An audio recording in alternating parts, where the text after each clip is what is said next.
Magandang araw po sa ating lahat. Welcome to my channel. Actually, ito yung pinakaunang video ko sa YouTube. Ako nga pala si Paul. Sa video na to, matutunan natin o ituturo ko sa inyo kung paano magsimula mag-aral ng Japanese language o Nihongo. Ang video na to para din sa mga nagbabalak at nagpaplano mag-aral ng Japanese language, saka doon na din sa mga gustong pumunta sa Japan, kasi yung Japanese language kailangan yan bago ka pumunta ng Japan. Hindi ka basta-basta makapunta ng Japan pag wala kang alam kahit kunti. Kahit mga basic lang pwede na yan. Importante may alam ka na kunti. So, ibig sabihin, papayo ako ng Japanese language kung paano mag-umpisa mag-aral. Hindi ibig sabihin na magaling na po ako. Magkaiba po yung magaling at saka sa marunong. Doon lang po ako sa marunong. Yung marunong, pagka marunong ko, hindi din kagalingan.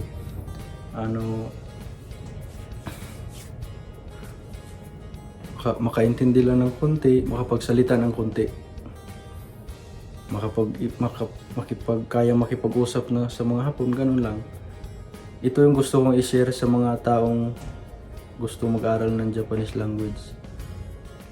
Okay, umpisahan na natin. Unang gagawin nyo pala,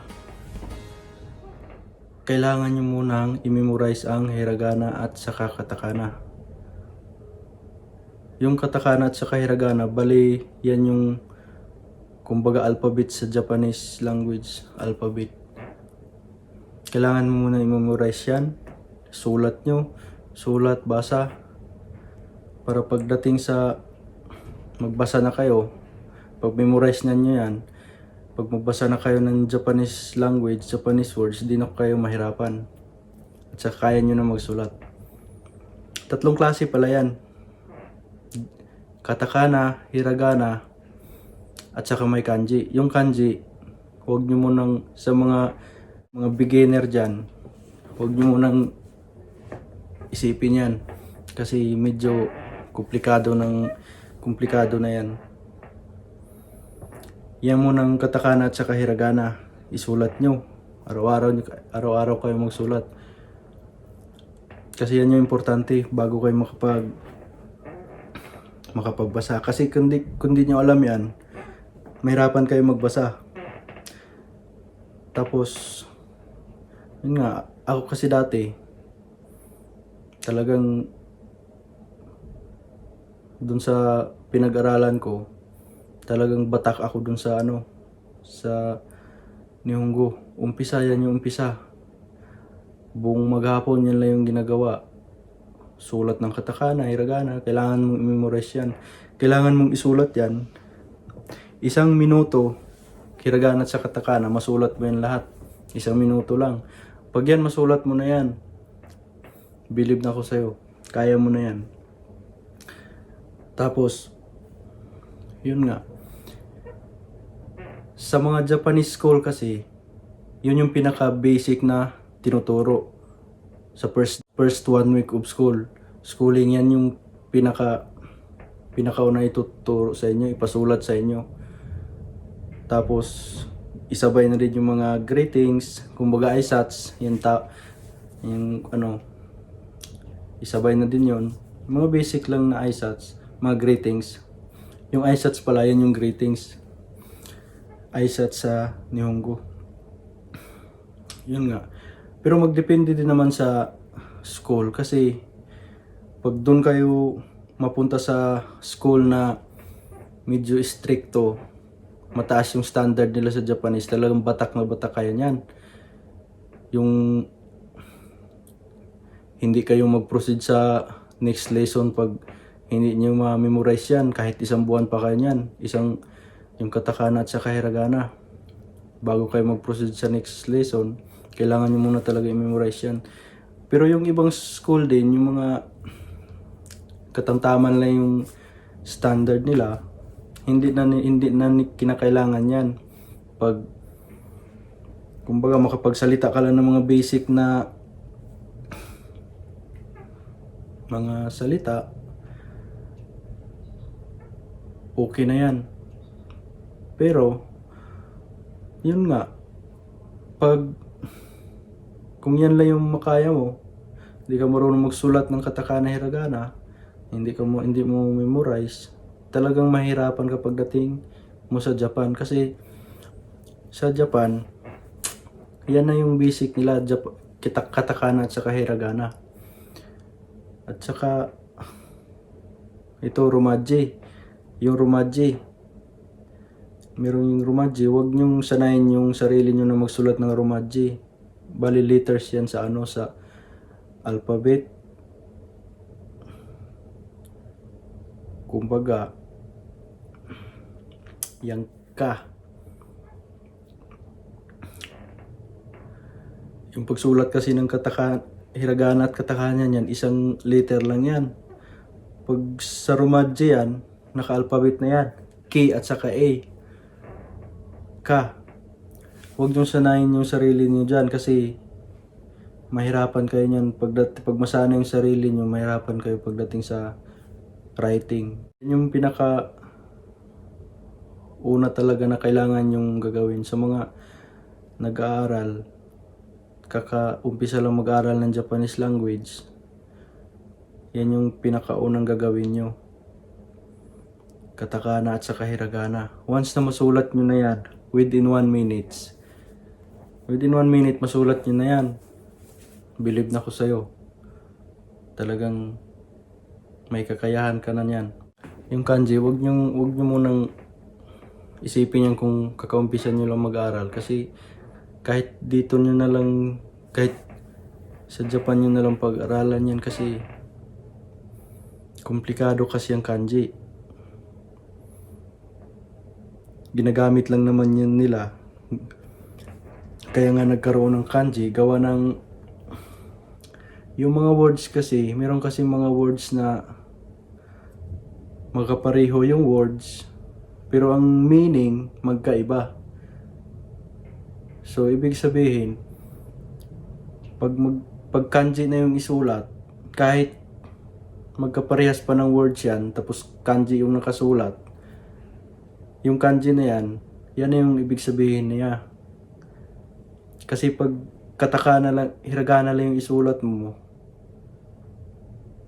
ang ibig sabihin yan, dalawa ang meaning niyan. Kumbaga, dalawa ang meaning. Kumbaga yung yung hashi. Hashi means chopstick, saka bridge, tulay. Ibig sabihin, pag magsulat ka ng hiragana ng hashi, ang ibig sabihin yan, dalawa.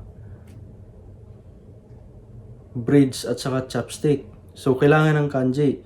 Pagdating may kanji na yan, yun, ibig sabihin, yung kanji na yan, ibig sabihin ng kanji na yan, yun na yun. Kanji na to, hashi. Yung kanji na to, chopstick. Kanji na to, bridge. O, yun na. Kaya nga nagkaroon ng kanji. At saka mahirap yan, mahirap muna, wag nyo munang yan. Kahit nga ako nahirapan pa ako niyan. Saka, yung mga sa greetings, yun nga, ang mga basic na greetings lang naman. Yung pinakauna talagang ituturo sa inyo. Kailangan yung i-memorize. Yung mga good morning, good afternoon, good evening, hi, hello, ganun lang naman. Yung good morning, ohayo gozaimasu. Ohayo gozaimasu. Ibig sabihin yan, good morning. Pag ohayo, pwede naman ohayo lang. Kaso nga lang, medyo casual na yan. Pag ohayo gozaimasu kasi, medyo polite yan. Pag ohayo gozaimasu, polite. Diba? Sa atin, magandang umaga. Ibig sabihin yan, ohayo lang yan pa. Ohayo. Magandang umaga po. Pag may po, yun na yun. Ohayo gozaimasu. Yan lang. Tapos yung good afternoon. Yung good afternoon naman, konnichiwa. Ang ibig sabihin ng konnichiwa, hindi lang magandang hapon, good afternoon, hindi lang. Ang ibig sabihin din ng konnichiwa, hello. Hello. Tapos yung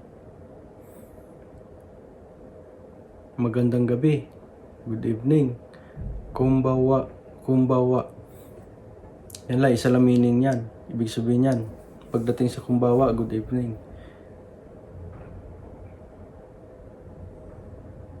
Tapos yung good night. Bali, good night. Matutulog ka na. Oyasumi nasai. Ganun. Oyasumi nasai. Oyasumi nasai. Oyasumi. Oyasumi means good night din yan. Pero pag lagyan mo ng nasai, oyasumi nasai, bali, medyo polite na din yan. Ganun. Tapos,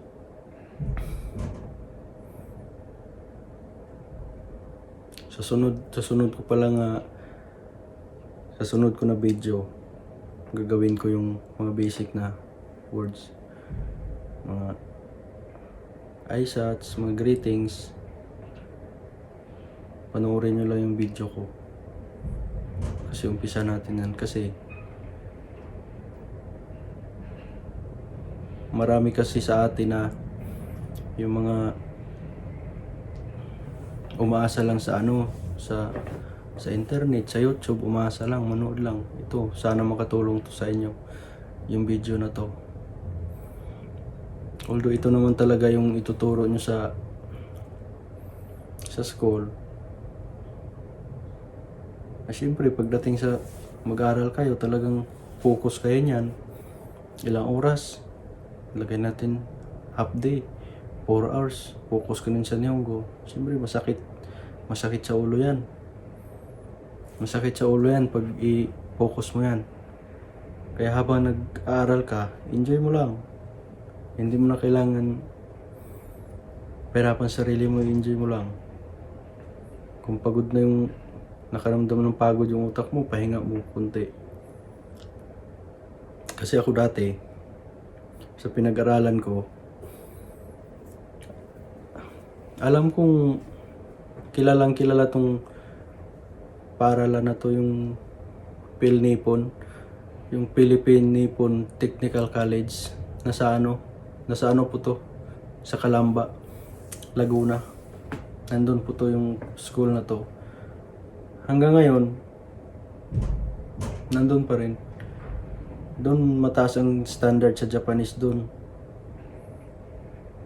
Kaya kung papasok ka doon, tas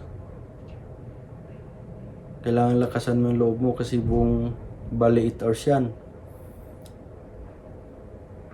Batakin ka talaga ng Japanese. Kaya yun lang naman yung basta sinasabi ko, katakana at saka hiragana, yun lang yung i-memorize nyo muna. Sabay greetings, mga basic na greetings. Kasi lahat naman tayo nag-umpisa sa basic. Kahit yung mga magagaling na mag-Nihongo, yung mga yung Nihongo kasi, may level kasi yan. 5, 4, 3, 2, 1. Yan yung level sa Japanese. Yung 5, bali yan lang yung basic. Yung 4, basic din pero makaintindi na. At saka makapagsalita na ng konti. Yung 3, medyo nasa kalahati na yan. Kalahati na ng level yan. Sa Nihongo. Yung 2, medyo makaintindi na talaga ng Hapon yan, kaya na makipag-usap, kaya na makapagsalita. Tapos yung 1, medyo mataas na yan. Bali, native words na ang pinag-aralan yan. Kaya mahirap na yan. Kaya kung maabot mo yan talagang ang hirap niyan. Yan lang muna sa ngayon. Sa sunod na upload ko, umpisahan ko na yung magturo ng mga basic words at saka sentence, simple sentence, ganun. Yan lang muna. Salamat sa panonood.